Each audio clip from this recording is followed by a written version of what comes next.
성경 말씀은 출애굽기 12장 1절에서 20절까지를 읽어보시겠습니다. 출애굽기 12장 1절에서 20절까지입니다. 읽습니다.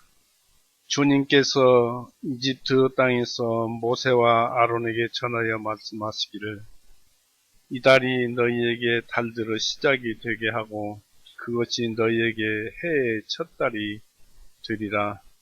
너희는 이스라엘의 모든 회중에게 전하여 말하기를 이 달의 10일에 너희 각 사람은 한 어린 양을 취할지니 그들의 아버지의 집에 따라 한 집마다 한 어린 양이니라. 만일 그 가족이 그 어린 양에 비하여 너무 적으면 자기와 자기의 집 가까이 있는 이웃의 혼들의 수에 따라 그것을 취하되 각 사람은 자기의 먹을 수 있는 것에 따라 그 어린 양을 너희가 계산할 것이며 너희 어린 양은 흠이 없고 1년 된 수컷이어야 하며 너희는 그것을 양들이나 혹은 염소들로부터 취하여 같은 달 14일까지 간직하였다가 이스라엘 회중이 전체 집회가 저녁에 그것을 죽이고 그들이 그 피를 취하여 그들이 그 양을 먹을 그 집들의 좌우 문설주와 임방들에다 뿌리고 그들이 그날 밤에 고기를 불에 구워서 누룩없는 빵과 함께 먹되 쓴 채소들과 함께 그것을 먹고 이것을 날 것으로나 물에 삶아서 먹지 말고 다리와 머리와 함께 그 내장을 불에 구워 먹고 아침까지는 아무것도 남겨주지 말지. 아침까지 남은 것은 너희가 불로 태울지니라. 너희는 그것을 이렇게 먹으라. 허리에 띠들을 두르고 발에는 신을 신고 손에는 지팡이를 들고 그것을 급히 먹을지니라. 곧 이것이 주님의 유월절이니라. 이는 내가 이 밤에 이집트 땅을 두루 다니며 사람이나 짐승을 막론하고 이집트 땅에 있는 처음 난 것은 모두 칠 것이며 이집트의 모든 신들에게 내가 심판을 내릴 것입니다. 나는 주인이라. 너희가 있는 그 집들 위에 그 피가 너희에게 표징이 되리니 내가 이집트 땅을 칠 때에 내가 그 피를 보면 내가 너희를 넘어갈 것이니 그 재앙이 너희를 멸망시키려 너희 위에 내리지 못하리라. 이날은 너희에게 기념이 될 것이니 너희는 그것을 너희에게 온 세대들에게 걸쳐 주께 절기로 지킬 것이며 너희는 그것을 영원히 규례로 삼아 절기로 지킬지니라. 7일 동안 너희는 누룩 없는 빵을 먹을지니 첫날에 너희 집에서 누룩을 제거할지니라. 첫날부터 7일까지 누룩 없는 빵을 먹는 자는 누구든지 그 혼은 이스라엘로부터 끊어지리라. 첫날에 너희에게 거룩한 집회가 있으며 제7일에도 거룩한 집회가 있으리니 이 두 날에는 각자가 반드시 먹어야 하는 것을 제하고는 어떤 형태의 일을 해서도 아니 되나니 너희가 오직 그 일만 행할지니라. 너희는 무교절을 지키라.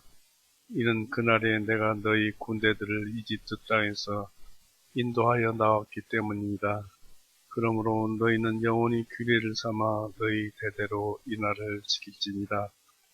첫째 달 곧 그 달의 14일 저녁부터 그 달의 21일 저녁까지 너희는 누룩 없는 빵을 먹을지니 7일 동안 너희 집에 누룩을 두지 말라. 누룩 있는 것을 먹는 자는 낯선 자든지 본국에서 태어난 자든지 누구든지 그 혼은 이스라엘의 회중에서 끊어지리라. 너희는 누룩 있는 것은 아무것도 먹지 말고 너희의 모든 처소들에서 누룩 없는 빵을 먹을지니라. 하시니라.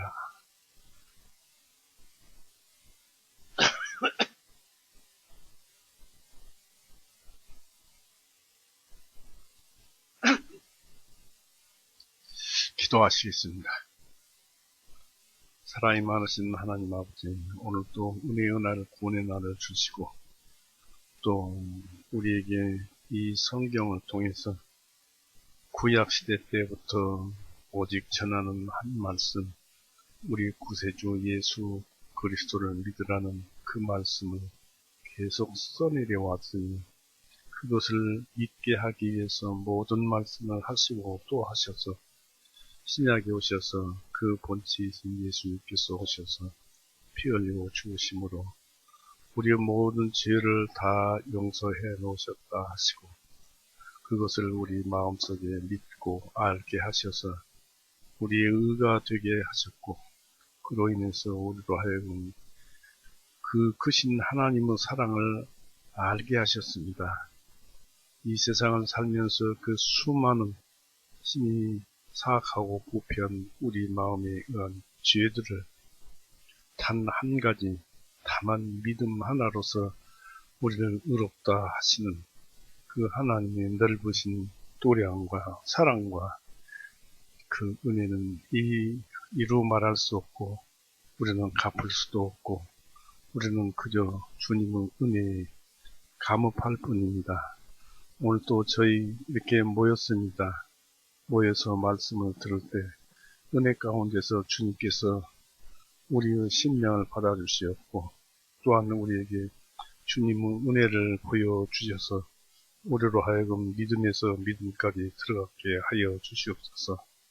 이 시간 끝나는 시간까지 주님께서 함께하여 주시옵고 주님께서만 인도하여 주시옵소서. 감사드리며 예수님의 이름으로 기도드렸습니다. 아멘. 예. 오늘은 6월절을 지키는 주일로 예배를 드립니다. 6월절일은 내일 모레가 6월절일입니다. 내일 모레가 14일이고 내일 모레 글패가 보름달 15일 무교절이 시작되는 날이죠. 이 구약 역사나 신약 역사에서 보면은 출애굽기 12장처럼 6월절을 확실히 얘기하고 있는 것은 구약에 두 군데가 있는데 출애굽기 12장에서 확실히 복음을 드러내 주시고 있고 또 한 군데는 이사야 53장에서 예수님께서 오늘 죽기까지 쏟아부으실 것을 미리 내다보신 이사야 선지자가 기록한 그 말씀 속에서 우리는 또 6월절을 보게 됩니다. 그리고 이제 예수님께서 마태복음 26장 26절에서 28절 말씀으로 우리의 6월절을 지킬 것을 명하시고 어떻게 할 것인가를 가르쳐 주십니다. 그리고 이제 예수님께서 골고다 나무 위에서 피 흘리고 죽으심으로써 6월절을 완전히 끝내셨습니다. 세상 끝에 오셔서 그 6월절을 완전히 끝내셨어요. 이 세상 끝에 마지막 때라는 말씀은 드릴 것입니다만은 어느 때냐면 이제 구약에서부터 신약까지 계속 믿음으로 구원받는다, 죄사함 받는다라는 그 말씀을 끝내는 날입니다. 즉 그 일을 실천하신 끝날입니다. 하나님께서. 그래서 세상 끝이라고 했습니다. 아까도 말씀드렸습니다만 출애굽기 12장은 구약에 기록된 신비한 그 기이한 사건 중에서 기적 중에서 가장 기억해둘 만한 그 의식과 하나님의 찬란한 섭리가 언급되어 있습니다. 유대교에서 6월절보다 더 중요한 절기는 없으며 그런 만큼 신약에서 자주 인용되는 절기로서 구원의 복음에 가장 닮은 모형입니다. 12장 12절에서 14절에서는 12절에서 14절에서는 절기의 재정 목적에 관한 기록이 나와 있습니다. 12절, 14절 보세요. 이는 내가 이 밤에 이집트 땅을 두루 다니며 사람이나 짐승을 막론하고 이집트 땅에 있는 처음 난 것은 모두 칠 것이며 이집트 모든 신들에게 내가 심판을 내릴 것이라. 너희가 있는 그 집들 위에 그 피가 너희에게 표징이 되리라. 내가 이집트 땅을 칠 때에 내가 그 피를 보면 내가 너희를 넘어갈 것이니 그 재앙이 너희를 멸망시키려 너희 위에 내리지 못하리라. 이날은 너희에게 기쁨이 될 것이니 너희는 그것을 너희의 온 세대에게 걸쳐 주의 절기로 지킬 것이며 너희는 그것을 영원히 규례로 삼아 절기로 지킬지니라 했습니다. 이 말씀에서 보면은 이스라엘 사람이나 이집트, 애굽 사람이나 다 사람이 똑같더라. 그러니까 이스라엘 사람이 이집트에 내려간 뒤로 이집트 나라에서 살면서 이집트 사람이나 이스라엘 사람이나 다 똑같이 죄를 짓고 그렇게 살았었습니다.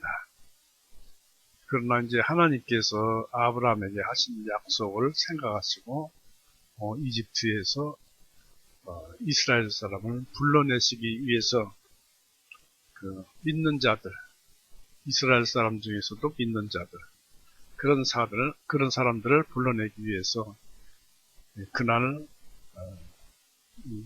6월절 절기를 통해서 양을 잡고 문설주에 피를 뿌리는 그런 그 의식을 통해서 하나님께서 자기의 자손을 불러내는, 구별해내는 그런 절기입니다. 그것을 이제 우리는 이 애굽으로 치면은 또 이스라엘로 치면은 우리의 육신으로 비유할 수 있습니다. 이 육신에서 벗어나서 하나님께로 간. 오늘도 갈라디아서 2장 20절을 읽었습니다마는 이제 우리가 사는 것은 예수 그리스도를 믿는 믿음 안에 산다고 하였습니다. 그러니까 우리의 삶이 내가 내 육신에 사는 것 같아도 거듭난 자는, 다시 태어난 자는 그렇게 사는 것 같아도 실상은 예수님 안에서 살고 있는 삶이다 라는 것입니다. 그러니까 이 육신 예수님 것이니까 내 것이다 해서 함부로 죄를 짓고 사용할 일은 아니죠. 예수님께서 이 육신을 이용해서 사람에게 이 세상에 살면서 예수님의 향기를 드러내고 예수님께서 우리에게 주신 것들을 드러내라고, 구원을 드러내라고 했습니다만 그것을 드러내서 삶으로써 천국에서 우리가 누릴 열매를 맺으라고 현재 우리에게, 우리 안에서 예수님이 사시고 우리는 그것을 믿는 믿음 안에서 살고 있는 것입니다. 그렇게 사는 것이야말로 이 6월절 절기에서 드러나듯이 다시 삽니다. 애굽에서 나와서 이제 불러내는 그날입니다만은 다 이제 장자들은 죽게 돼 있었죠. 그런데 이스라엘만 하나님의 사랑하는 자손들만 불러내서 죄에서 떠나는, 출애굽하는 그런 것을 목적으로 하고 6월절 절기가 여기서 설명되어 있고 성경 전체가 그렇습니다. 6월절 예식은 세 부분으로 이루어져 있습니다. 6월절 양을 잡아서 피를 뿌리고 고기는 불에 구워 먹으라고 3절에서 11절까지 기록되어 있습니다. 그 후에 7일 동안은 누룩 없는 빵을 먹는 잔치를 하는 것이었습니다. 이것이 14절에서 20절까지 무교절 절기입니다. 6월절 다음 날부터 7일간이 무교절입니다. 그래서 이 무교절을 여는 날이 죄 없이 사는 7일 동안 이 무교절 절기, 그것을 여는 날이 6월절 거듭나는 구원받는 날이죠. 6월절 절기입니다. 이 6월절로 인해서 그 달을 1월달 이스라엘역으로는 니산월이고 가나안역으로는 아비볼이라고 합니다. 우리나라 이 태양력으로 하면은 3, 4월달에 니산월이 해당이 됩니다.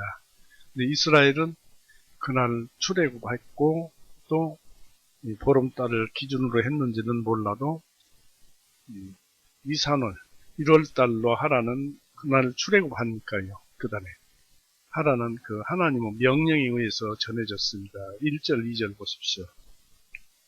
주님께서 이집트 땅에서 모세와 아론에게 전하여 말씀하시기를 이 달이 너희에게 달대로 시작이 되게 하고 그것이 너희에게 해의 첫 달이 되리라고 말씀하셔서 그것을 이제 1월달 니산월이라고 합니다. 이 6월절로 인해서 이 니산월으로 하라는 그 하나님의 명령에 의해서 6월절 14일에 양을 잡으라고 했죠. 양을 잡되 가족 식구대로 잡고 식구가 적으면 두세 이웃과 연합해서 양을 잡고 식구가 너무 많으면 양을 더 잡고 그런 것이죠. 그런 식으로 어린 양을 잡으라 하셨고 1월 10일 날 곧 6월절일 날에서 그날은 빼고 4일 전에 양을 취해서 잡으라 하셨습니다. 1월 10일 곧 6월절 날 4일 전입니다. 그것은 이제 4일 동안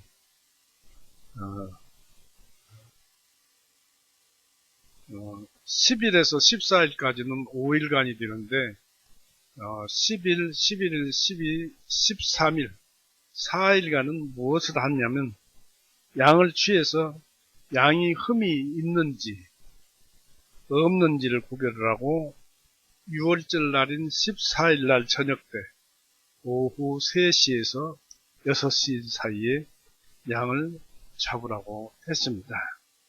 그런데 여기서 양으로 나오는 그 상징은 무엇이냐면 예수님을 상징을 하고 있어요. 오늘날 예수님을 여기에서는 어린 양으로 비유가 되고 있습니다. 이 잡은 어린 양의 피는 대야에 받아서 문설주에 뿌리고 고기는 구워 먹으라 하였습니다. 7절 8절에 보니까 그들이 그 피를 취하여 그들이 그 양을 먹을 그 집들의 좌우 문설주와 인방들에 뿌리고 그들이 그날 밤에 고기를 불에 구워서 누룩 없는 빵과 함께 먹되 썬 채소들과 함께 그것을 먹고 하였습니다. 여기서 문설주라는 것은 우리 마음의 내면을 얘기합니다. 우리 양심을 가리킵니다. 양심 마음에 뿌리는 것인데 문설주 좌우에 뿌리라고 했습니다.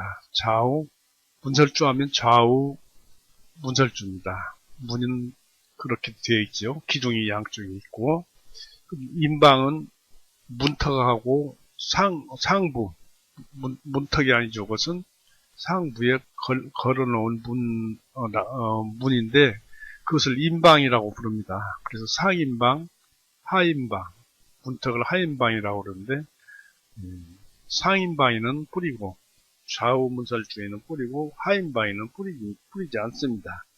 왜냐하면 사람이 들락날락하면서 문턱을 발로 밟을 수가 있고 그렇다면 예수님의 피를 밟는 그런 어리석은 행동이 되기 때문에 벌써부터 이때서부터 그런 예수님 피 흘리심의 진리를 함부로 여기지 말라는 교훈이 섞여져 있죠. 이렇게 피는 문설주에 뿌려서 핏뿌림이 없는 애굽의 집들과 구별되어서 죽음의 천사의 칼날로부터 첫 태생이 보호될 수 있었던 것입니다. 12, 13절에 아까 읽어봤죠. 핏뿌림이 없던 애굽은 사람이나 가축이나 모든 첫 태생이 죽임을 당하고 심지어 생명이 없는 모든 우상신들이 심판을 받았습니다. 12절 보세요. 이는 내가 이 밤에 이집트 땅을 돌아다니며 사람이나 짐승을 막론하고 이집트 땅에 있는 처음 난 것은 모두 칠 것이며 이집트의 모든 신들에게 내가 심판을 내릴 것이라. 나는 주인이라 했습니다. 이스라엘 사람이라도 핏뿌림이 없으면 그 집의 장자는 첫 태생이니까 장자는 무조건 그날 죽습니다. 애굽도 마찬가지고요. 그런데 이 신에게 심판 내리는 것이 민수기 33장 보세요. 민수기 33장에 또 기록되어 있는데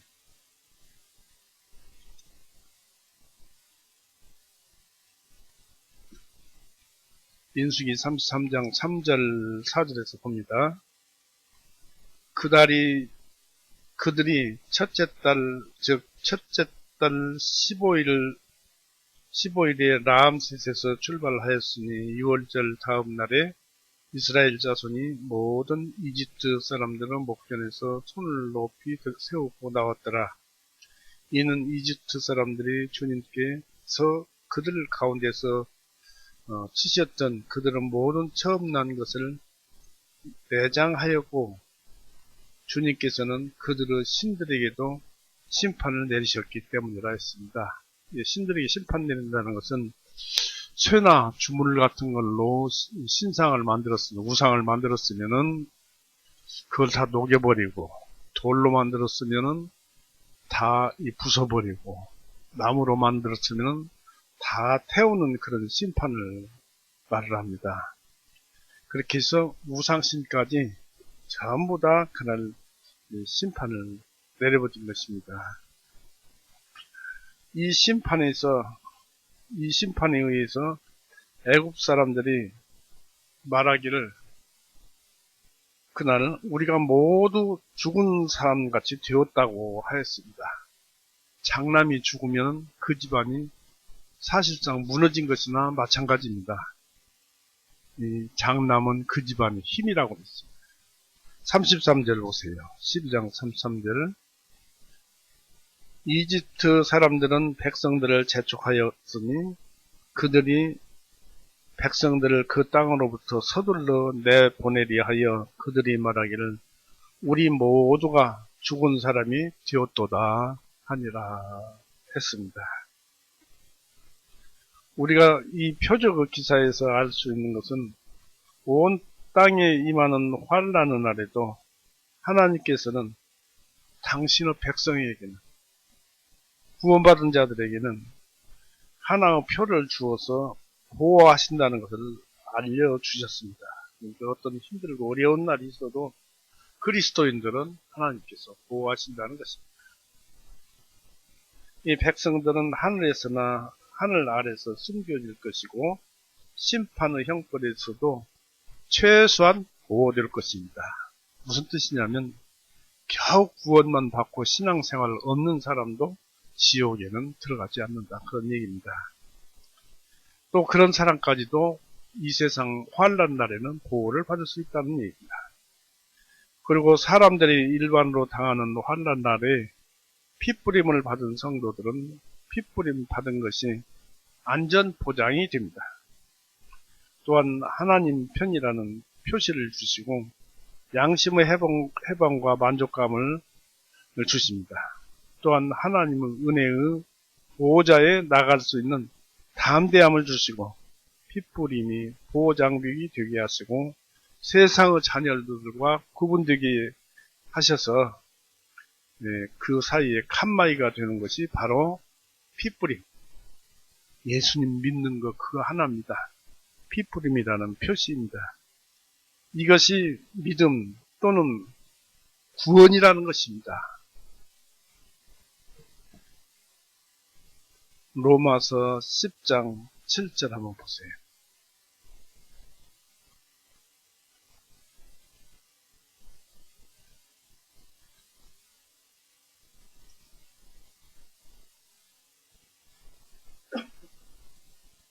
로마서 10장 17절. 로마서 10장 17절. 그러므로 믿음은 들음에서 나오며 들음은 하나님은 말씀에서 나오느니라. 이 예수 그리스도 예수님의 말씀을 하나님 말씀이라고 했는데, 그러므로 믿음은 들음에서 나오며 들음은 하나님은 말씀에서 나오니라 했습니다. 그래서 이 성경 말씀에서 믿음이 나오는데, 이 믿음으로 인해서 구원을 받는 것이죠. 누가복음 1장 77절에 보시면은 또 거기다 한번 보고 할까요? 누가복음 1장 77절.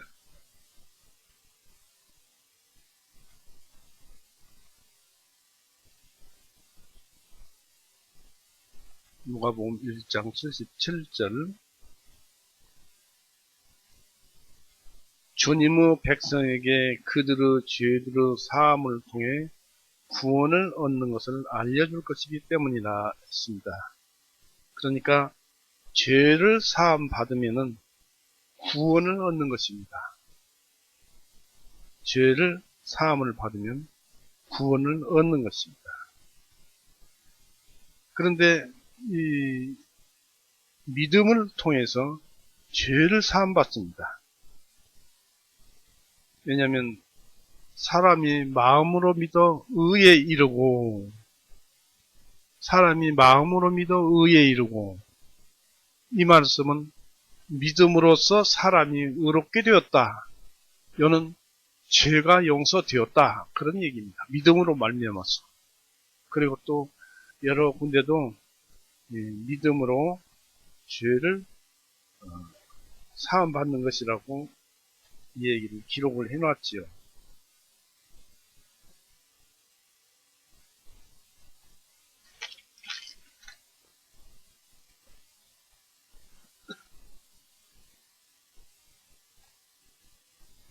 사도행전에도 그렇게 기록되어 있는데, 믿음으로써 구원을 받는 것입니다. 그래서 아까도 말씀에 이어서 말씀을 드리면, 사람이 마음으로 믿어 의에 이르고 입으로 시인하여 구원에 이르느니라. 입으로 시인한다는 것은 침례를 가리키는, 침례를 은유적으로 말하는 말씀이기도 합니다. 우리가 침례를 받을 때 오늘 우리가 하나님의 말씀에 의해서 구원을 받고 이제 예수님과 함께 살고 예수님과 함께 죽었고, 믿음으로 말미암아 예수님과 함께 죽었고 예수님과 함께 살았으니까 이후부터는 예수님을 위해서, 하나님을 위해서 남은 인생을 살겠습니다 라는 것이 침례의 그 주요 받을 때 듣는 그 말입니다. 말씀입니다. 그런 것처럼 사람이 마음으로 입으로 시인해서 구원에 이른다. 그리고 이 침례라는 말씀을, 침례에 대해서 알아보면은 우리가 입으로 시인해서 구원을 얻는다고 하는 그 행위가, 우리가 침례 받을 때 우리가 그렇게 마음을 가지면서 침례를 받고 말씀을 듣습니다만, 실상은 그것이 목사님들을 통해서 우리가 침례를 받습니다만, 그것이 이 사람의 행위가 아니라 성령님의 행위라고 침례에서 이곳저곳에 기록된 내용은 그렇게 기록하고 있습니다. 그러니까 침례 받는 것은 성령님의 행위예요. 반드시 침례를 받는 것이 좋습니다.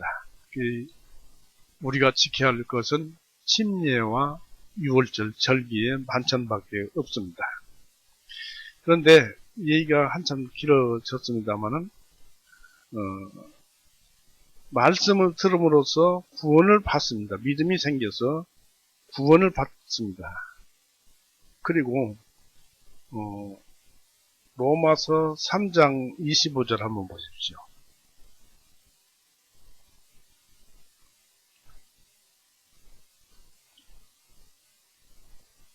로마서 3장 25절.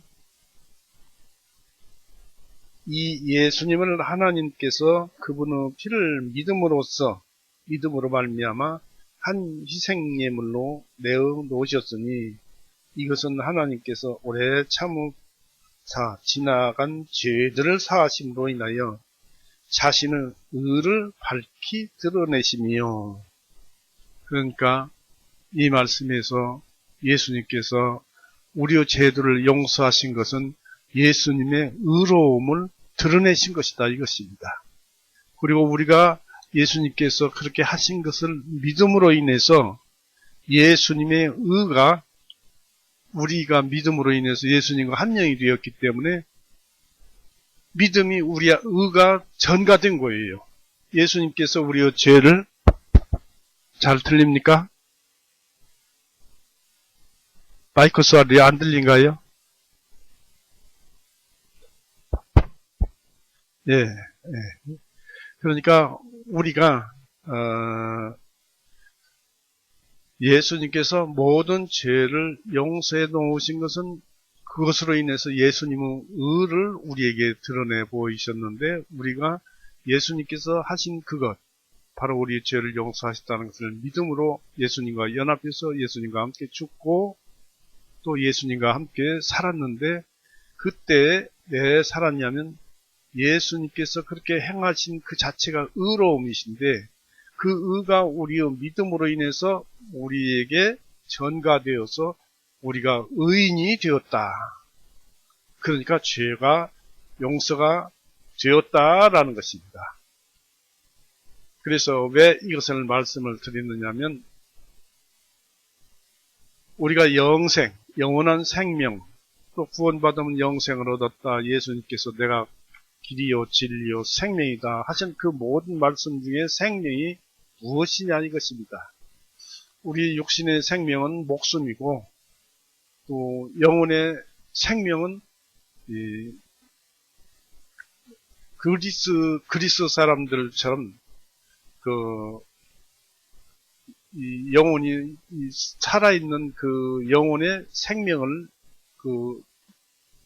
죽고 살고 하는 그런 식으로 표현한 것이 아니고, 하나님께서 성경으로 말씀하시는 그 영혼은 죽지 않습니다. 영생을 가지고 있어요. 거듭난 자나 거듭나지 못한 자나 영혼은 다 살아있고 영생을 합니다. 그래서 천국도 가고 지옥도 갑니다. 그런데 거기에 더 영생이라고 말하고 또 생명이라고 하신 말씀은 무엇을 의미하느냐? 바로 우리가 죄사함을 받아서 의인이 되어서 하나님께 갈 수 있고, 앞에 설 수 있고 갈 수 있고 천국에 살 수 있다는 그 자체를 영생이라고 합니다. 그래서 로마서 8장을 한번 보십시오.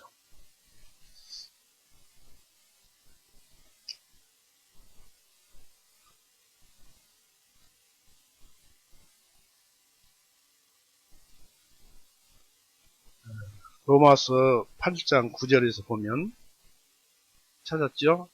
그러나 만일 하나님의 영께서, 구원받으면 하나님의 영께서, 성령께서 너희 안에 거하시면 너희가 육신 안에 있지 아니하고 성령님 안에 있나니.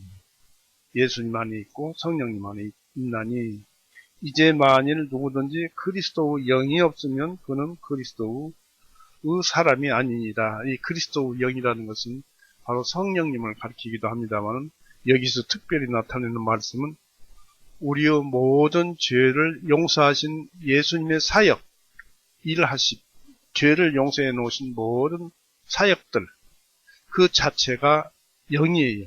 예수님께서 요한복음 6장 63절에 내가 너희에게 하는 말이, 이런 말이 영이요 생명이라 했습니다. 그러니까 예수님께서 하신 그 말씀이 영인데, 그리스도의 영이, 구원의 복음이, 그리스도의 영이 없으면, 구원의 복음으로 구원을 받지 않았다면 그는 그리스도 사람이 아니니라.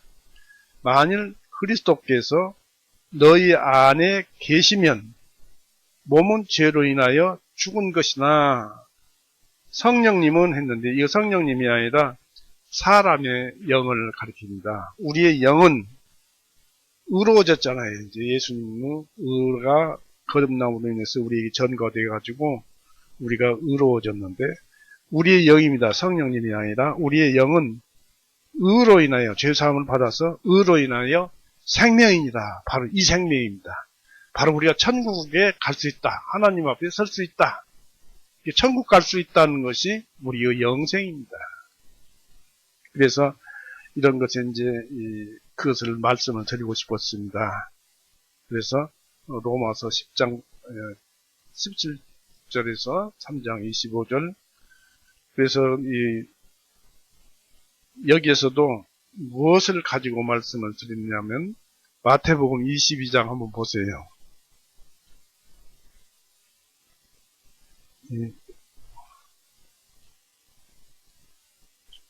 마태복음 22장에 그 혼인예복 얘기가 나옵니다. 왕이 이 종들에게 혼인예복을 보내가지고 사람들에게 전부 보내서 입고 오라고 그랬는데, 11절에 마태복음 22장 11절에 보면 왕이 그 손들을 보러 들어왔을 때 거기에 혼인예복을 입지 아니한 한 사람을 보고 그에게 말하기를, 친구여, 그대는 어찌하여 혼인예복을 입지 아니하고 여기 들어왔느냐. 이 혼인예복이 의의 옷입니다. 이 구원의 옷입니다. 구원을 가지고 의라고 하니까 의의 옷이에요. 혼인예복입니다. 이 구원을 하나님께서 예수님을 통해서 온 세상 사람들에게 다 보냈는데 구원을 안 받고 천국을 왔더라.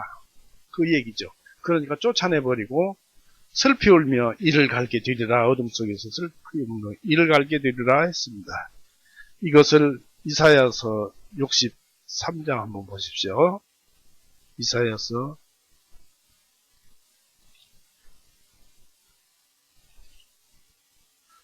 61장 10절. 내가 주님을 크게 기뻐하겠으며 내 영이 내 하나님을 기뻐하리니 이는 그분께서 구원의 옷으로 나를 입혀주셨고. 이게 무엇이냐면 구원의 옷을 나에게 입혀주셨고 그분께서 나를 의의 겉옷으로 덮어주시어. 이 의의 옷을 입어야만이 이 구원의 옷이요, 왕이 보냈던 예복이요, 또 우리의 생명입니다. 구원을 받지 아니하면 천국에는 갈 수 없다. 그런 얘기입니다.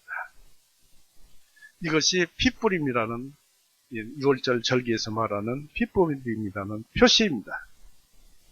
이것을 우리가 마음의 피를 뿌림을 받았죠. 즉 예수님께서 우리 죄를 용서하신 그 말씀들이 마음의 양심에 새겨진 것입니다.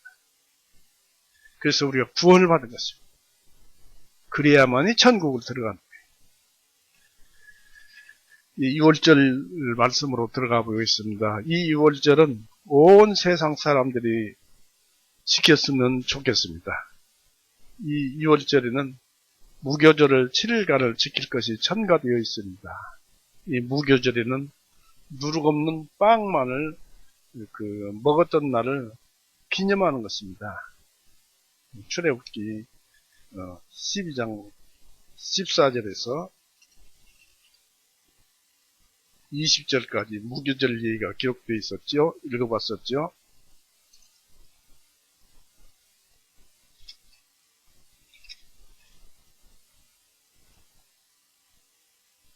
이 6월절 절기 규례에 대해서 실수하지 않도록 상세히 기록되어 있습니다.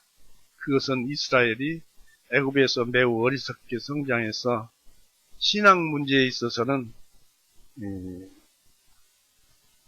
의식을 6월절 절기 의식이라든지 이런 무교절이라든지 의식을 부지런히 지켜야 한다는 것을 깨우쳐주기 위함이었을 것입니다.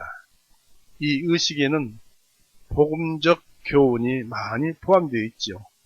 6월절 이 예수님께서 양 얘기로 예수님을 얘기하는 비유하는 이 말씀은 구원의 복음하고 똑같습니다. 닮았습니다. 신약성경에서는 종종 6월절이 언급되고 있으며 이 의식 안에서 우리에게 복음이 전파되고 있습니다. 마태복음 26장 26절 28절 보십시오. 이것이 6월절 예수님께서 말씀하신 것인데 마태복음 26장 28절 한번 보십시오. 일이 구약의 6월절과 신약의 6월절을 연결하는 그런 내용의 말씀입니다. 26장 26절에서 28절 찾았죠?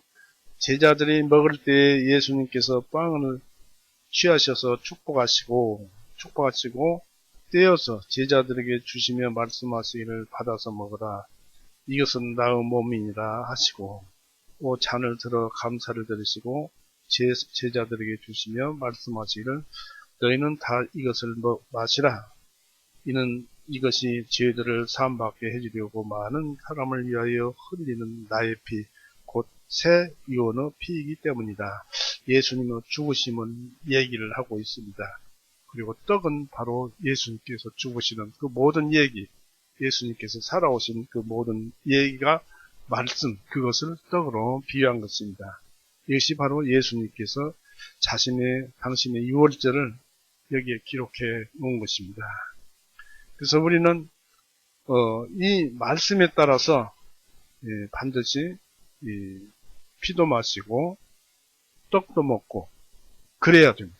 이것이 6월절 절기를 지키는 것입니다.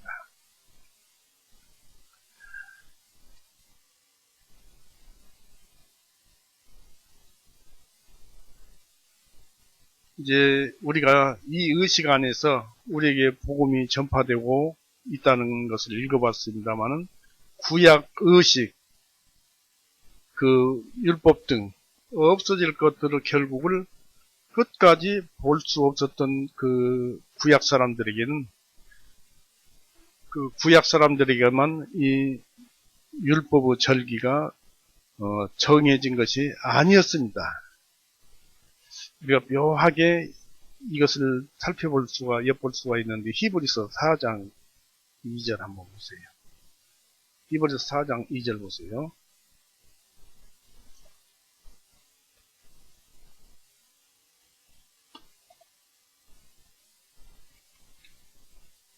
여기에서 보면 이는 우리뿐 아니라 그들에게도 복음이 선포되었으나 선포된 그 말씀이 그들에게 유익을 주지 못한 것은 그 말씀이 그것을 들은 자들 속에서 믿음과 결합되지 아니하였기 때문이라. 그들에게도 복음이 선포되었다. 6월절 절기라는 그 절기로 인해서 복음이 선포된 것이다. 그런데 그것을 그들이 믿음으로써 알지 못했다. 바로 예수님이 오셔서 모든 죄를 용서하실 것이다는 그것이 6월절 절기에 다 들어있었는데 복음이 있었는데 그들이 믿음으로 결합되지 않아서 안 했기 때문이다는 말씀입니다. 그리고 고린도후서 3장을 보세요.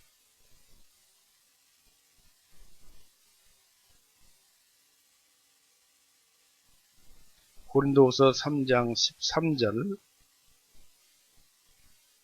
모세가 이스라엘의 자녀로 하여금 이미 없어져 버린 것의 끝을 주목하지 못하게 하려고 자기 얼굴을 수건으로 가리는 것 같이 하지 아니하노라 하였습니다. 모세가 이스라엘의 자녀로 하여금 이미 없어져 버린 것의 끝을 주목하지 못하게 없어져 버린 것이 율법이 없어져 버렸죠. 지금 율법의 정죄가 없어졌죠. 이 없어져 버린 것의 끝이 무엇이냐면 복음입니다. 그 복음을 보지 못하게 하려고 그 자신의 얼굴을 수건으로 가려서 그랬습니다. 그 당시에는 이 복음을 알려줘도 잘 모르겠지만은 그래도 아는 자들은 믿을 것 아니겠습니까? 그러나 모세는 율법이잖아요. 율법은 복음을 가리잖아요. 그래서 복음을 얘기했으면서도 율법이 그것을 가리웠다는 얘기입니다. 그러니까 실상은 6월절에 이미 구원의 복음을 다 얘기를 해놓고 그것만 설명해서 지금 오늘날 우리처럼 풀어서 설명을 했더라면 하나님을 믿고 다 구원을 받았었을 것입니다. 이 6월절 어린 양은 상징적인 것입니다. 비유이고 상징적인 것입니다. 그리스도 우리 예수님은 우리의 6월절 양인 것입니다. 고린도후서 5장 7절 보십시오. 그래서 양이 나오면 6월절 절기에서 양이 나오면 예수님을 비유하고 있구나 그렇게 하십시오. 고린도서 5장 7절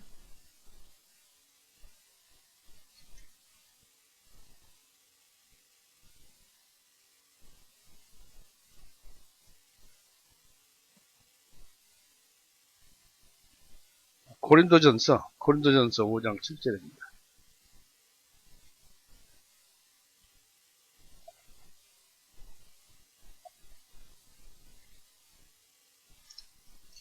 고린도전서 5장 7절 그러므로 묵은 누룩을 내어버리라. 너희는 누룩 없는 자로서 새로운 덩어리가 되라. 이는 우리의 유월절이신 그리스도께서 우리를 위하여 희생물이 되셨기 때문이라. 이 어린 양이 희생이 되셨기 때문이다. 그러므로 우리가 그 명절을 지키되 묵은 누룩이나 또 악의와 사악함의 누룩으로 말며 오직 순전함과 진실함의 누룩 없는 빵으로 유월절을 지키자 그런 말씀입니다. 그러니까 유월절의 어린 양은 바로 우리 예수님이다라는 말씀이죠. 이 유월절 양은 성경에서 보니까 유월절에 그 잡을 수 있는 양은 어린 양이어야 했습니다. 예수님은 하나의 어린 양이었습니다. 요한복음 1장 29절에 보면 보라 침례 요한이 예수님을 침례를 주고 그 다음날 예수님이 나오시는 것을 보고 보라 세상 죄를 지고 짊어지고 가시는 어린 양이시로다라고 침례 요한이 어린 양으로 말을 했습니다. 또 이사야서 53장에도 도살자 앞에서도 말 없는 어린 양같이 온유하고 정결한 양이라고 불렀습니다. 예수님을 가리킨 것입니다. 그리고 유월절 양은 1년 된 수컷, 곧 가장 활발한 청년기의 양입니다. 예수님은 유년기 때가 아니라 생애의 중반기에 자신을 제물로 바치셨습니다. 그것은 우리를 구원하시는 예수님의 힘과 권능, 능력을 말을 하고 있습니다. 예수님이 아니면 누가 구원을 이루시겠습니까? 천하인간에 우리에게 구원이라는 이름을 주신 일이 없다고 했습니다. 예수님이 아니면 이 세상 창조도 안 되고 창조할 필요도 없습니다. 이 유월절 양은 흠 없는 것이어야 했습니다. 출애굽기 12장 5절 보세요. 너희의 어린 양은 흠이 없고 1년 된 수컷이어야 하며 너희는 그것을 양들이나 혹은 염소들로부터 취하여 양이 없으면 염소를 취하라는 얘기죠. 곧 예수님의 순결을 의미하는 것입니다. 예수님은 점이나 흠이 없다고 그랬습니다. 베드로전서 1장 9절 보세요.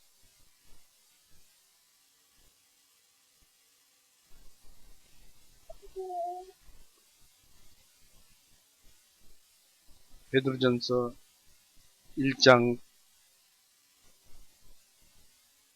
19절입니다. 19절. 오직 흠도 없고 점도 없는 어린 양 같은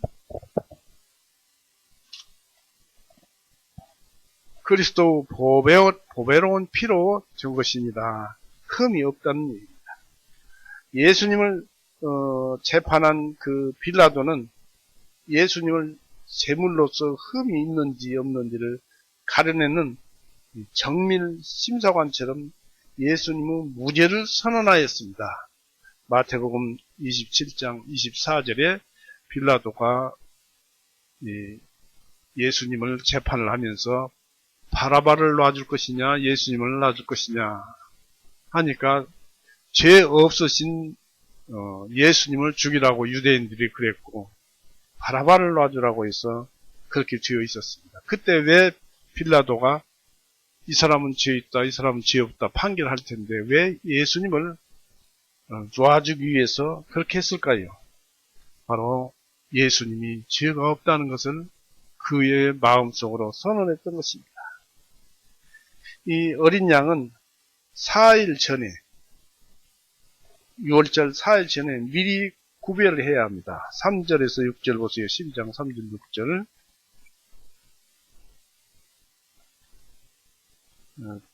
읽어봤는데 3절에서 6절 보십시오. 5절서부터 보겠습니다. 너희의 어린 양은 흠이 없고 1년 된 수컷이어야 하며 너희는 그것을 양들이나 혹은 염소들로부터 취하여 같은 달 14일까지 간직하였다가 이스라엘 회중 후 전체 집회가 저녁에 그것을 죽이고 하였습니다.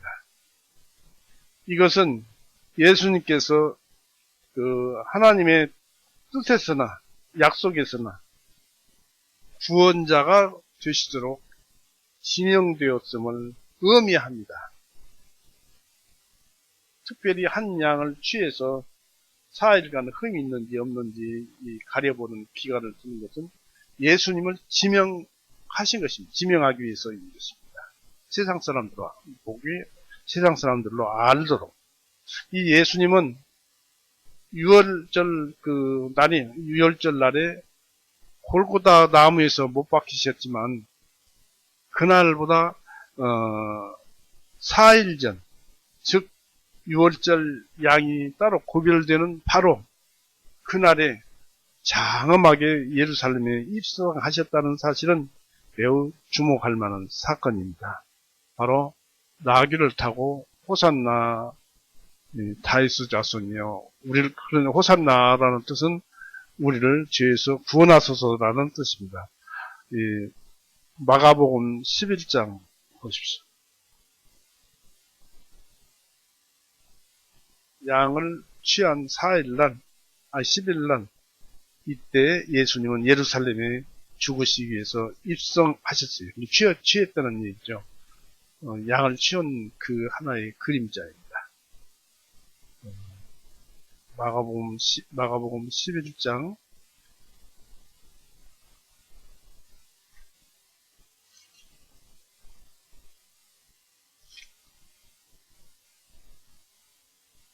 9절 보세요. 9절에 그들 앞에서 가고 뒤에서 따라가며 소리치며 말하기를 호산나 구원하소서 그분은 복되시도다 주님의 이름으로 오시는 분이시여 복되시도다 주님의 이름으로 오는 우리 조상 다윗의 왕국이여 지극히 높은 곳에서 호산나 하니라. 예수님께서 예루살렘에 들어가서 성전 안으로 들어오셔서 모든 것들을 둘러보시고 이제 날이 저무니 주님께서 열들과 함께 베다니로 가십니다. 이날 예수님은 예루살렘으로 들어오셨어요.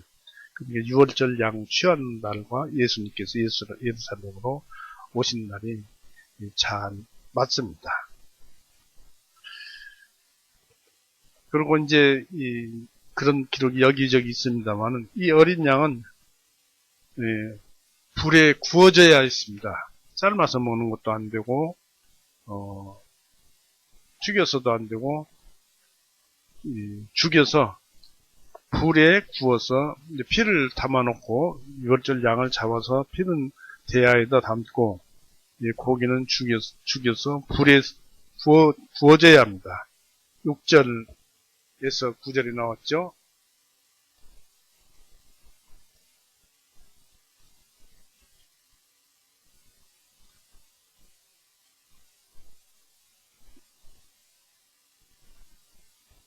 구절만 읽어보겠습니다. 9절 이것을 날 것으로나 물에 삶아서 먹지 말고 다리와 머리와 함께 그 내장을 불에 구워 먹고 그랬습니다. 이것은 우리 예수님이 골고다 언덕 그 나무 위에 못 박혀서 돌아가시기까지 당하신 그 강렬한 고통을 의미합니다. 그런 과정 중에도 예수님의 사랑은 끊어지지가 않았어요. 이건 하나의 저주입니다. 저주. 이 골고다 나무 위에서 달려서 죽는 것은, 예수님께서 죽으신 것은 저주를 받으신 것입니다. 하나님의 진노는 불과 같고 예수님은 우리를 위해서 저주를 받으셨는데, 그 저주가 왜 받냐면 죄로 인해서 저주를 받는 것인데, 죄가 없잖아요, 예수님이. 근데 저주를 받잖아요. 저주를 받아서 죽었는데 그 과정에 예수님은 그 저주를 받는 중에도 바로 저주를 이겼어요. 왜냐하면 우리가 율법을 생각하게 되면은 사탄 마귀가 또는 죄가 율법을 들어서서 너 이런 죄가 있지 않느냐, 이런 죄로 지었지 않느냐고 율법으로 저주를 합니다.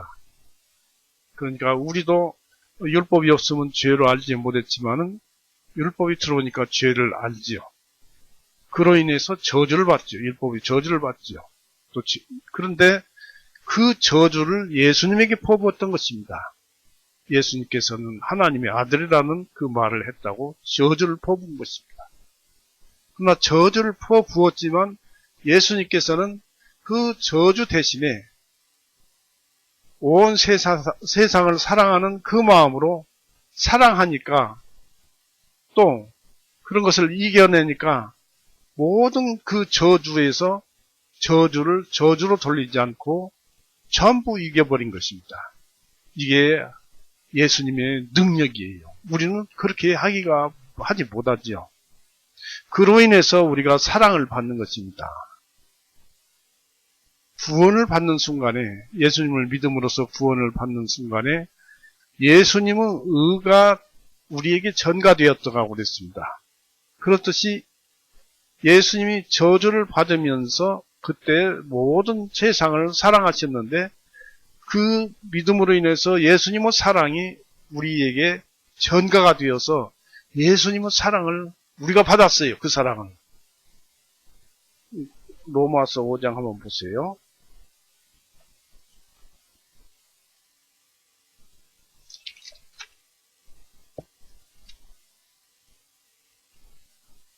로마서 5장 5절 보세요.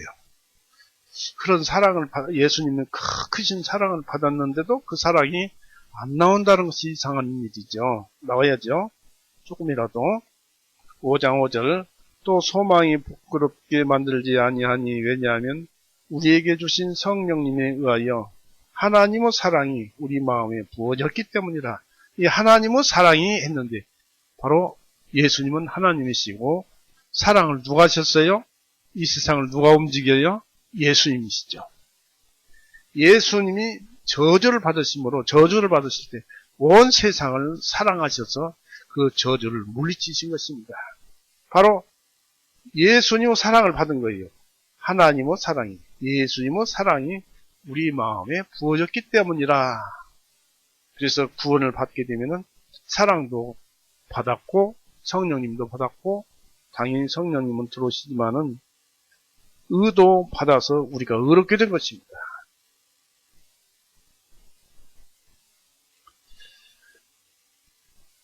이렇게 예수님은 우리를 사랑하셨어요. 저주 대신에 온 세상을 사랑하시고 우리에게 의를 전가한 것처럼 우리에게 사랑을 전가하신 것입니다. 그래서 우리 마음속에 구원받은 사람은 예수님 사랑이 있어요. 크든지 적든지.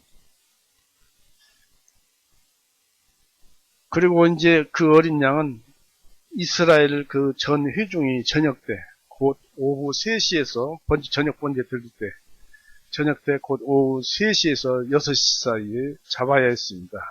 예수님은 전 회중의 손에 의해서, 바로 이스라엘 모든 사람들에 의해서 예수님께서는 바라바 대신 예수님을 죽게 하소서 했잖아요. 전 회중의 손에 의해서 고난을 받으셨습니다. 히브리서 9장 26절 한번 보시죠.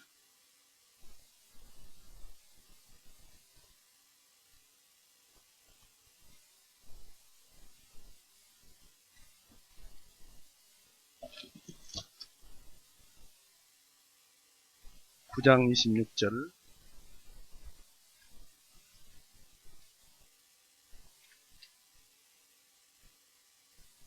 이는 그리하였다면 주님께서 세상의 기초가 놓인 이래로 반드시 자주 고난을 당하셨어야 할 것이라. 그러나 이제 그분께서 세상의 끝에 단 한 번 나타나시어 그분 자신을 희생물로 드려 죄를 제거하셨습니다.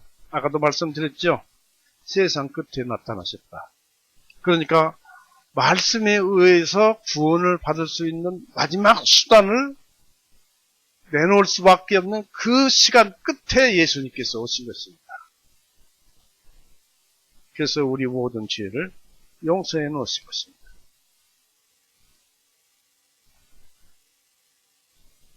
세상 끝이라는 그 말의 의미는 아까도 말씀을 드렸습니다만 하나님께서 인간에게 그 분배해 주시는 복음이란 마지막 은혜를 주시는 때입니다.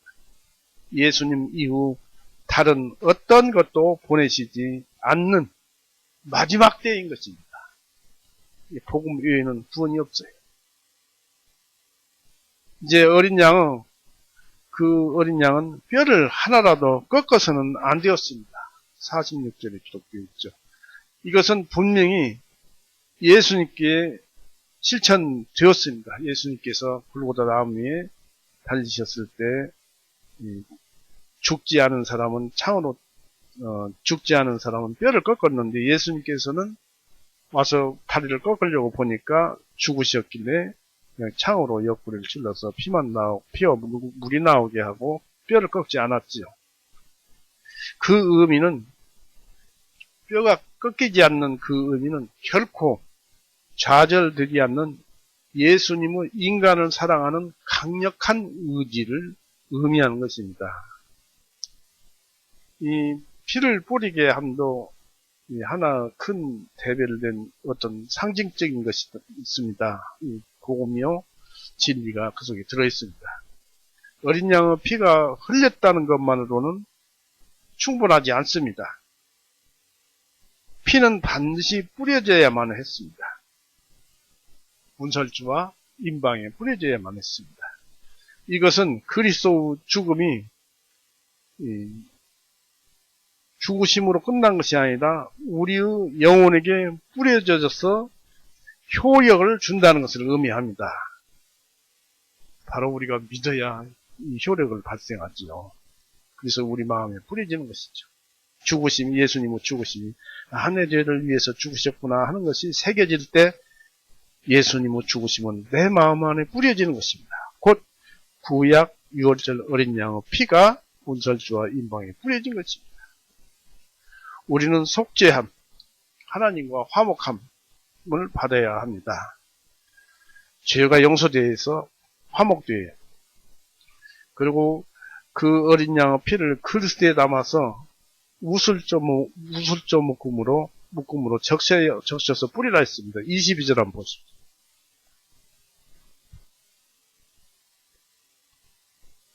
22절 피를 뿌릴 때 어떻게 뿌리냐면 22절에 우슬초 한 묶음을 취하여 대야에 있는 피에 적시어 그 대야에 있는 그 피를 문인방과 좌우 문설주에 뿌리되 누구든지 아침까지는 자기 집 문 밖으로 나가지 말지니라 했습니다.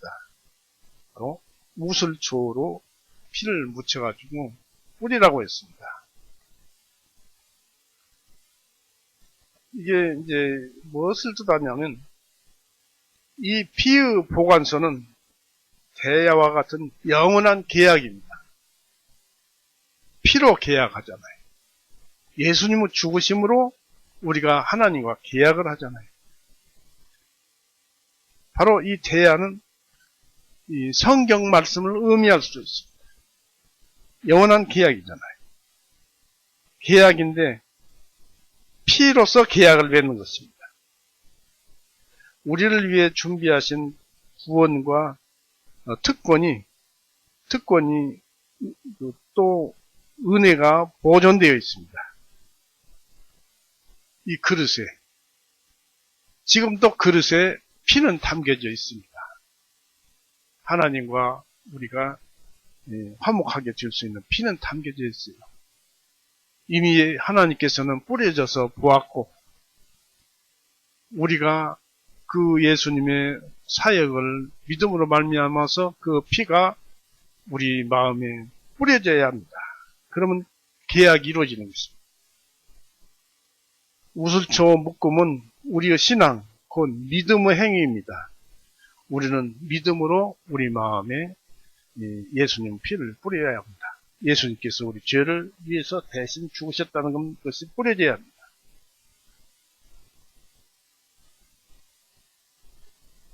우슬조 묶음으로 우리는 구원의 약속과 또 관계를 맺으며 그 안에 들어있는 그리스도 피의 혜택을 잊게 되는 것입니다. 또 어린 양의 피는 문설주에 뿌려져야 합니다. 이것은 우리 구세주 예수 그리스도에 대한 우리의 믿음을 공개적으로 고백하는 표입니다. 문설주에다 피를 뿌렸으면 다 돌아다니면서 볼고 다닙니까? 그런 일이 같습니다. 우리가 믿음이 있다는 공개적으로 고백하는 표이고, 또 우리 자신이 예수님에게 의지함을 고백하는 것을 부끄러워하지 않는 자로서 예수님에 대한 우리의 복종을 나타내는 표시입니다. 짐승의 표는 오른손이나 이마에 있기 마련이지만 어린 양의 이는 언제나 이마에 있습니다. 이게 무엇을 뜻하느냐면 이마는 사람의 인격을 말합니다. 우리 마음 안에 뿌려져 있는 것입니다.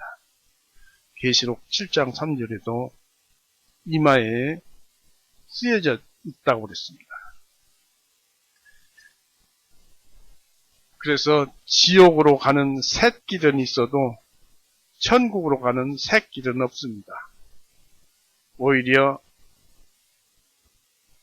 유일한, 천국으로 가는 길은 유일한 하나의 길인데 그게 고속도로입니다. 그냥 믿으면 들어가는 거예요. 이사야 35장 8절 보세요.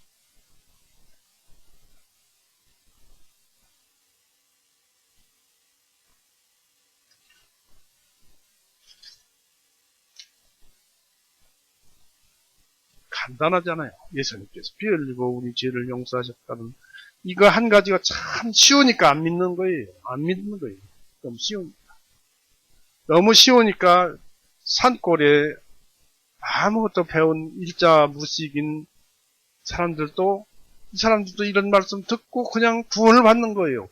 복음은 사람들 아무에게나 평등합니다. 쉬워요. 35장 8절 보세요. 한 대로가 거기에 있으리니 이게 구원의 길이죠. 내가 곧 길이요 진리요 했는데 그 길이죠. 대로가 있으리니 곧 한 길이다. 그것이 거룩한 길이라 불리리니 부정한 자는 그 길을 지나가지 못할 것이며 그것은 이런 자들을 위한 길이니 비록 어리석을지라도 그 길을 걷는 자는 그 길에서 잘못하지 아니하리라 했습니다. 여기서 보면 8절 처음에 한 대로가 거기에 있으리니 고속도로 같이 넓다 그런 얘기입니다. 구원의 길은 이래요. 쉽다 이것입니다. 그리고 이제 이 어린 양의 피는 좌우 문설주와 상인방에 뿌리되 하인방 곧 문지방에는 뿌리지 말라고 했습니다. 7절에. 이것은 계약의 피를 발로 짓밟는 일이 없도록 주의시킨 것입니다. 히브리서 10장 보십시오. 예수님의 구원을 우습게 여기는 자들은 더 말할 것도 없죠. 히브리서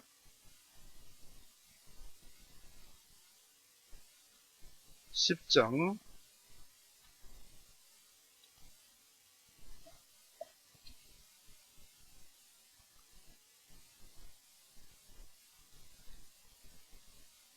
29절 보십시오. 히브리서 10장 29절. 하물며 하나님의 아들을 발로 밟고 자기를 거룩하게 하신 언약의 피를 거룩하지 아니한 것으로 여기고 또 은혜의 성령님을 모욕하는 자가 당연히 받을 형벌은 얼마나 더 혹독하겠느냐. 너는 생각해보라.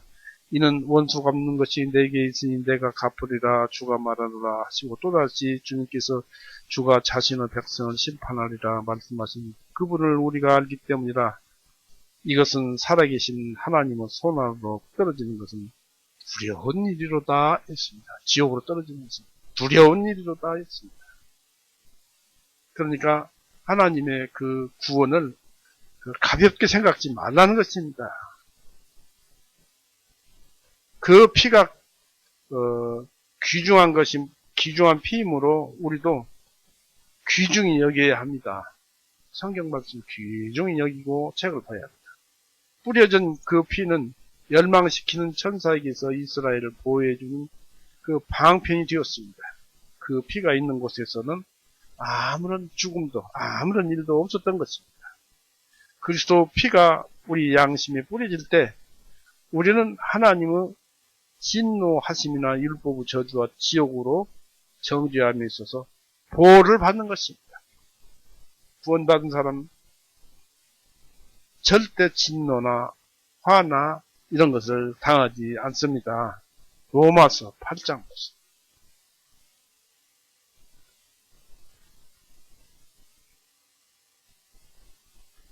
8장 1절. 그러므로 이제 그리스도 예수님 안에 있는 자들에게는 결코 정죄함이 없나니 이들은 육신을 따라 행하지 아니하고 이게 성령님을 따르느니라. 왜냐하면 예수님 안에 있기 때문에 성령님을 따르지 말라고 해도 저절로 따라가는 거예요. 자기가 따라가고 싶어서 따라가는 것이 아니라 하나님이 인도하시니까 따라가는 거예요. 예수님 안에 있는 자들에게는 결코 정죄함이 없나니 지옥 가지 않는다 이것입니다. 그 다음에 어린 양을 엄숙이 먹는 일은 예수님에 대한 우리의 복음적 의무를 상징하는 것입니다. 유월절 어린 양은 바라보기 위해서가 아니라 먹기 위해서 죽였던 것입니다. 그러므로 우리는 우리가 먹은 음식을 소화시켜서 우리 것으로 만들듯이 예수님을 믿음과 신앙으로 우리의 것으로 만들어야 합니다.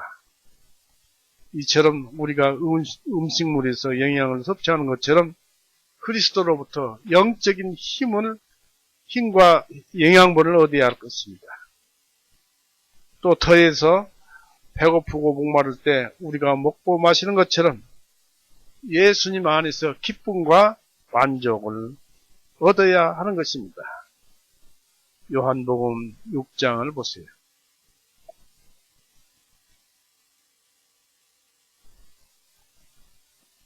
여기에서도 그러라고 말을 하고 있죠.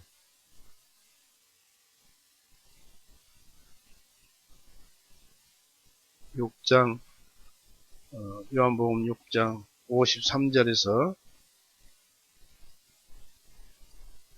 55절 보겠습니다. 그때 예수님께서 그들에게 말씀하시기를 진실로 진실로 내가 너희에게 말하노니 너희가 인자의 살을 먹지 아니하고 그의 피를 마시지 아니하면 너희 안에 생명이 없느니라. 예수님을 알지 못하면 예수님께서 골고다에서 피 흘리고 죽으셔서 나에게 말씀하시는 그 사실을 믿지 아니하면 너희 안에 생명이 없느니라. 왜냐하면 의가 전가되지 않았기 때문에 의가 생명이니 의가 없으니까 생명이 없느니라. 누구든지 내 살을 먹고 내 피를 마시는 자는 영원한 생명을 얻었나니 내가 그를 마지막 날에 일으켜 세우리라. 이는 내 살은 참된 양식이요 내 피는 참된 음료이기 때문이라 했습니다. 마지막 날에 일으켜 세우리라. 우리 죽어있던 육신이 새롭게 부활하되 이 부활한 몸은 내 영혼이 천국에 가 있는데 그 영과 이 부활한 육신이 딱 맞아야 돼요. 죄 있는 육신으로 부활해서 천국에 갖는 영과 합칠 수는 없는 것입니다. 죄 없는 육신이면서 천국에서 살 수 있는 영적인 육신과 결합이 되는 것입니다. 이걸 여기서 말씀하시는 거예요. 54절에 누구든지 내 살을 먹고 내 피를 마시는 자는 영원한 생명을 얻었나니 내가 그를 마지막 날에 일으켜 세우리라. 부활시켜서 천국으로 입성시키자는 그런 말씀을 얘기하고 있는 것입니다. 그리고 그 어린 양은 불에 구워서 남김없이 먹어야 합니다. 신앙으로 그리스도를 먹는 자들은 그리스도 전체를 먹어야 합니다. 말씀이라는 말씀은 다 볼 수 있어야 되고 알아야 됩니다. 다 몰라도 최소한 노력은 해야 합니다. 이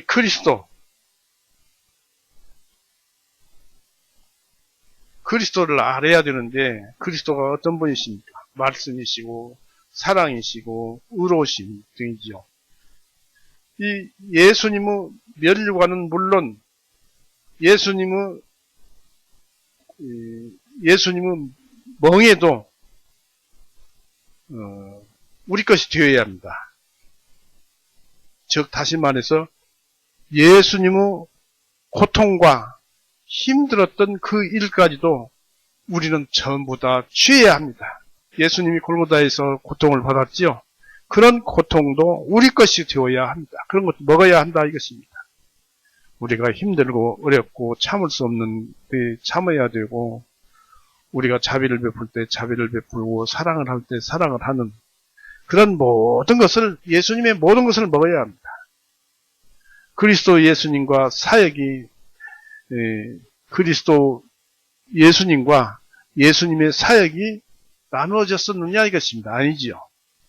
그리스도를 진정으로 사랑하는 자들은 남김없이 예수님의 그 모든 것들을 사랑하고 자기가 그것을 예수님을 드러내기 위해서 예수님과 함께 행할 것입니다. 드러낼 것입니다.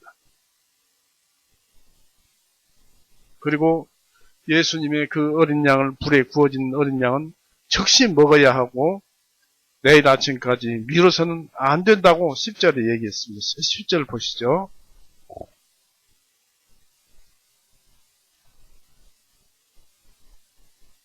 출애굽기 12장 10절 아침까지는 아무것도 남겨두지 말지니 아침까지 남은 것은 너희가 불로 태울지니라 했습니다. 바로 쉬지 말고 놀지 말고 열심히 진리를 탐구하라는 얘기입니다. 예수님의 말씀을 보고 탐구하라는 얘기입니다. 왜 그럴까요? 우리는 몇십 년을 살았어도 수십 년을 살았어도 산 것은 겨우 어제에서부터 살았어요.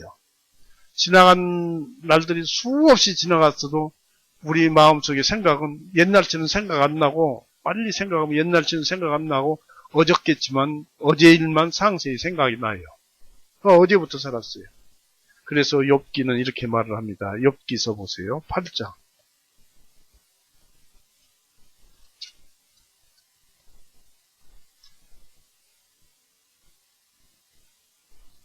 욥은 이렇게 말을 했어요. 8장 9절을 봅니다. 욥기 8장 9절 이는 우리는 겨우 어제부터 있었을 뿐이며 아무것도 모르나니 이는 땅 위에 있는 우리의 날들이 그림자이기 때문이라 하였습니다. 그렇습니다. 우리 땅에 있는 날 그림자이고 겨우 어제에서부터 살았어요. 그러니까 현재 닥쳐온 오늘날 오늘이란 날에 우리가 할 수 있는 것은 다 해야 한다. 그런 얘기입니다. 어저께는 지나가 버리고 오늘 하루만 사는 거예요. 그러니까 오늘 할 일은 오늘 다 해야 돼요. 그 양을 먹되 즉시 다 먹어야 한다. 그 하루 동안 사는 동안 열심히 살아야 한다. 그런 얘기입니다. 우리는 오래 살았지만 어제부터 있었을 뿐이다. 그랬습니다. 그러므로 오늘 그리스도께서 바쳐짐으로 우리는 죽음이란 잠을 자기 전 부르심을 받고 있는 바로 오늘의 그리스도를 영접하고 그리스도를 찬송해야 합니다. 빌립보서 2장 12절 한번 보십시오.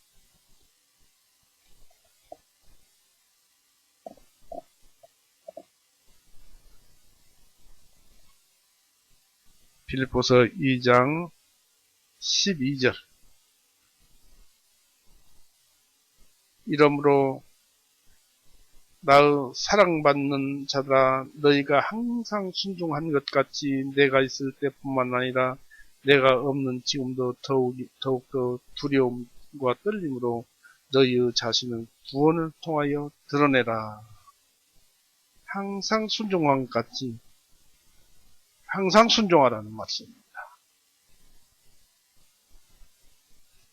또 이 6월절에 어린 양은 쓴 나물과 함께 먹어야 한다고 8절에 기록되어 있습니다. 그럼으로써 그들이 유대인들이 애굽에서 겪은 그들의 속박의 고통을 회상하는 것입니다.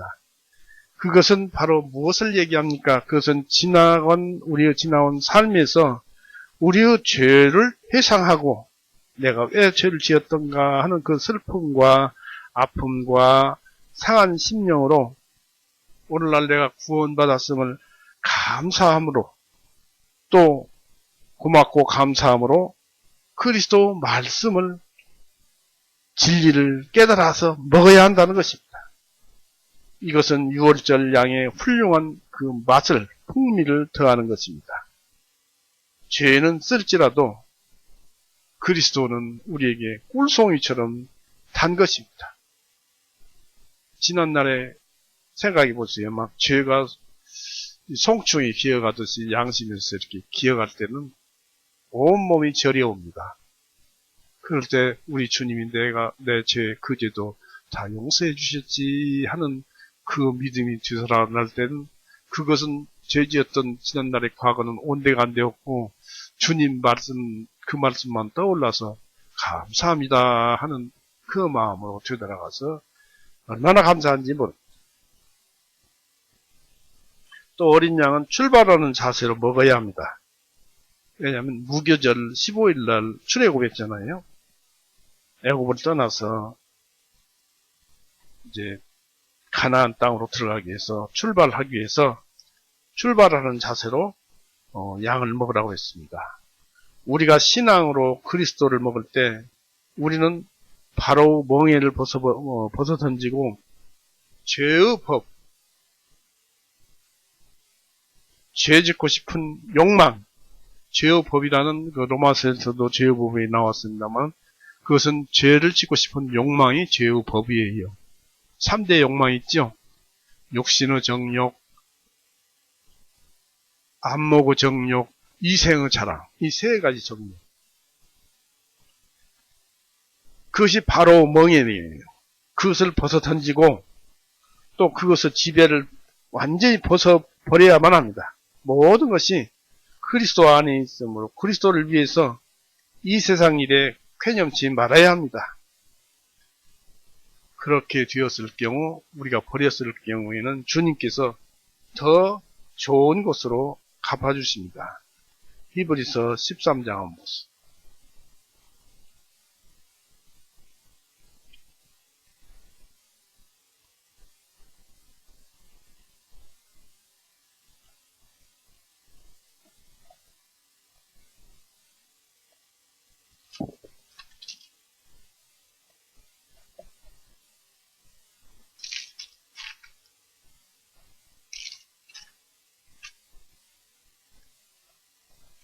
히브리서 13장 13절 14절 보세요.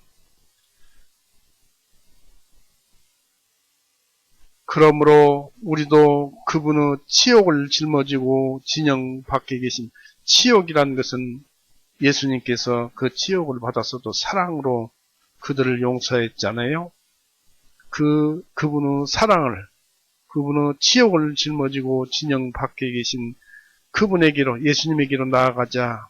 이는 여기에는 우리에게 영구한 토성이 없고 오히려 우리는 장차 임할 토성을 찾고 있기 때문이다.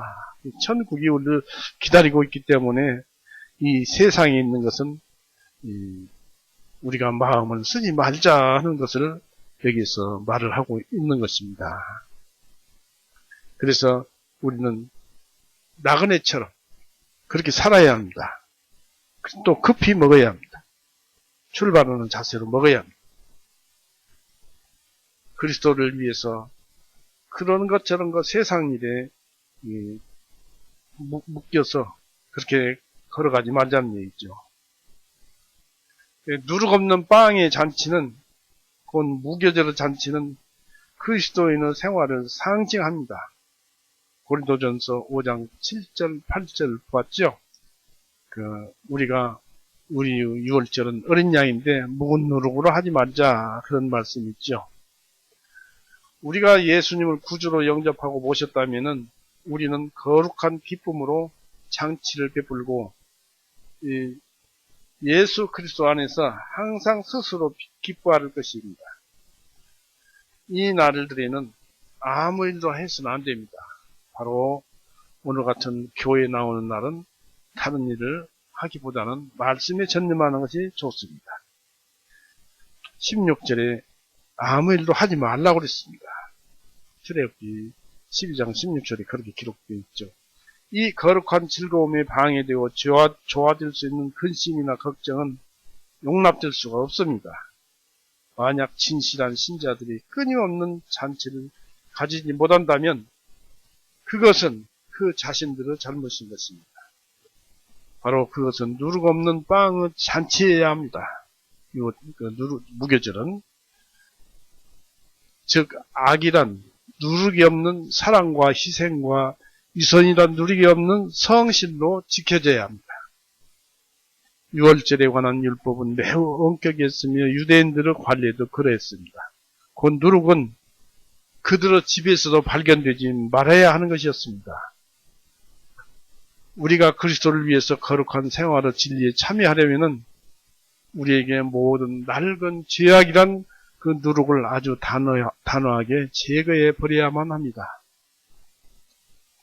늘 죄의 법이 잡아 끌어가더라도 우리는 하나님을 부르고 하나님의 능력에 호소하고, 왜냐하면 쉽잖아요. 내가 예수님 안에 사니까요. 예수님을 부르면 되잖아요. 그 안에 성령님도 있어요. 그 안에 하나님도 있어요. 부르면 되잖아요. 또 그 무교병, 누룩 없는 빵의 잔치는 영원한 규례였습니다. 우리가 살아있는 한 우리는 끊임없이 그리스도를 먹으며 그리스도를 기뻐하고 감사하며 그리스도가 우리를 사랑하사 행하신 그 위대한 속죄를 속죄하셨음을 우리는 언제나 감사해야 합니다. 이제 우리는 새 사람이며 하나님의 이스라엘이 되었습니다. 즉 구약에 내려오는 그 줄기를 우리가 그대로 이어받았습니다. 그래서 하나님의 자녀입니다. 갈라디아서 6장 14절 보십시오.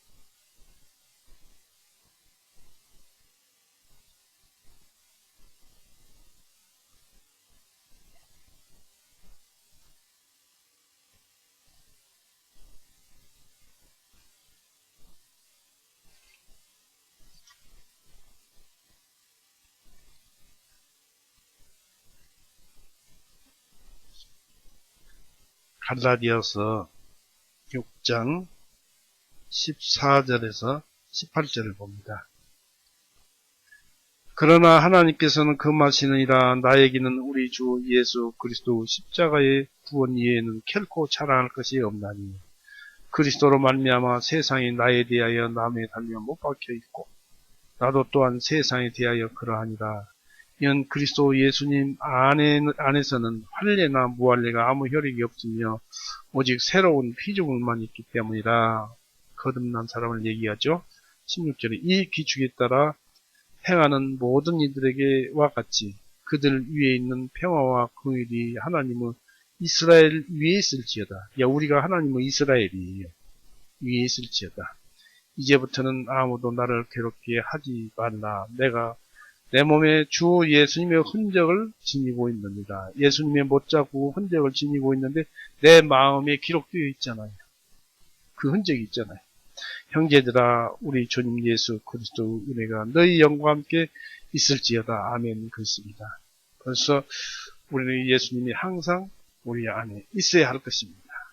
자, 이제 6월절 절기가 완전히 이루어진 대목을 읽어보고 마칠까 합니다.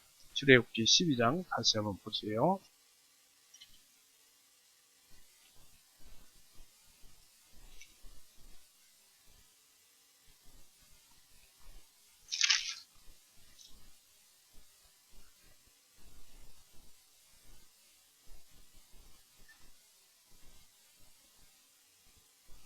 출애굽기 12장 28절서부터 읽어보겠습니다. 이스라엘 자손이 떠나 주님께서 모세와 아론에게 명령하신 그대로 그들이 행하니라. 양을 잡아서 문설주에 뿌리고 상인방에 바르고 구워서 먹고 이제 신발을 신고 띠를 두르고 떠날 채비를 하면서 먹었더라. 그대로 행했더라 했습니다. 그리고 29절에 그 일 후에 한밤중에 주님께서 이집트 땅에 있는 모든 처음 난 것, 곧 그의 왕자에 앉은 파라오 처음 난 것부터 감옥 안에 갇힌 자의 처음 난 것과 갖추고 모든 처음 난 것까지 치셨더라. 파라오가 밤중에 일어나니 그와 그의 모든 종들과 그리고 모든 이집트 사람들이라. 이집트에 대성통곡이 있었으니 사람이 죽지 아니한 집이 하나도 없습니다. 파라오가 그 밤에 모세와 아론을 불러 말하기를 너희와 이스라엘 자손은 일어나서 내 백성들 가운데서 떠나 너희가 말한 대로 가서 주님을 섬기고 너희가 말한 대로 너희 양떼들과 너희 소떼들로 데리고 가고 나를 축복하라 하고 이집트 사람들을 백성들을 재촉하였으니 그들이 백성들을 그 땅으로부터 서둘러 내보내려 하며 그들이 말하기를 우리 모두가 죽은 사람이 되었도다 하니라. 자, 여기까지 읽었습니다만 이 말씀 속에서 우리가 한 가지 크게 배울 것은 우리가 마음속에 그 죄의 법, 죄의 정욕이 파라오 같은 죄의 정욕이 우리를 꼼짝 못하게 하고 잡아냈을 때 하나님께 기도하고 예수님이 우리 안에 있으니까 예수님께 기도하고 그들을 물리쳐 주십시오 하고 기도하게 되면은 예수님께서 또 하나님께서 그들을 전부 치시고 우리는 안전하게 보호를 받고 죄에서 떠나게 해주신다는 그런 깊은 뜻이 또 이 속에 들었습니다. 오늘은 6월절 절기를 맞춰서 말씀을 이렇게 마칠까 합니다. 그리고 6월절 절기를 지키는 바로 이것도 하나의 예배입니다. 만찬 떡을 떼는 그런 의식을 진행하겠습니다. 그러면 시작하겠습니다. 6월절 절기 만찬 떡 떼는 일을 하겠습니다. 나오십시오.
찬송 한 곡 하고 마치겠습니다.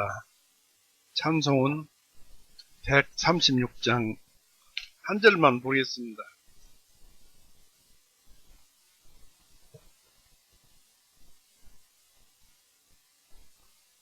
136장,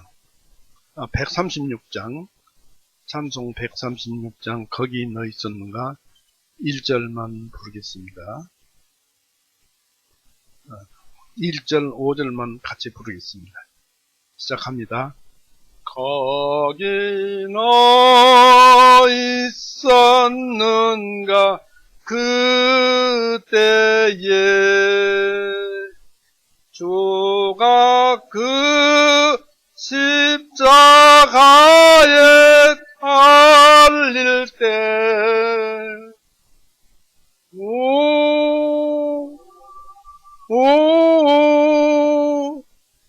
때로 그 일로 나는 떨려 거기 너 있었는가 그때에 5절합니다. 거기 너 있었는가 그때에 주가 그 무덤에서 나올 때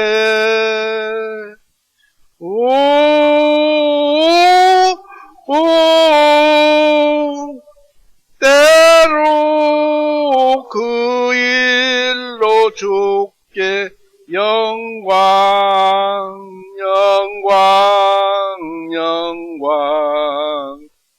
거기 너 있었는가 그때에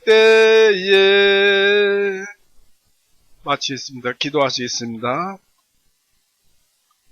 살아있 많으신 하나님 아버지, 오늘도 우리의 예배를 주관하시고 우리에게 이런 저런 좋은 그런 말씀들을 우리에게 주셔서 생각나게 하시고 또 주님께서 하신 그 일이 얼마나 크면 우리가 아무리 성경을 많이 보고 또 이런저런 진리를 탐구해도 역시 주님의 유월절 속에 다 들어있으며 이것을 정확히 알며 또 이 유월절 속에 포함되어 숨어있는 하나님의 사랑과 또 의로움과 모든 은혜를 베푸심이 다 있음을 우리가 배워서 더욱더 우리의 심령이 주님께 의지하며 주님께 맡기는, 그리고 나를 내세우지 않고 죄의 법에 따라가지 않고 주님께 구하고 바라는 그런 우리가 되게 하여 주시옵고, 또 항상 남은 삶 주님을 위해서 살아가게 사는 그런 삶이 되도록 주님께서 바로잡고 인도하시고 또 그런 중에 사랑하여 주시옵소서. 오늘도 주님께 감사드리며 의지하오며 또 우리의 모든 것을 맡기오며 우리를 죄에서 영원히 구원해 놓으신 우리 구세주 예수 그리스도 이름으로 감사하오며 기도 올렸사옵나이다. 아멘. 마치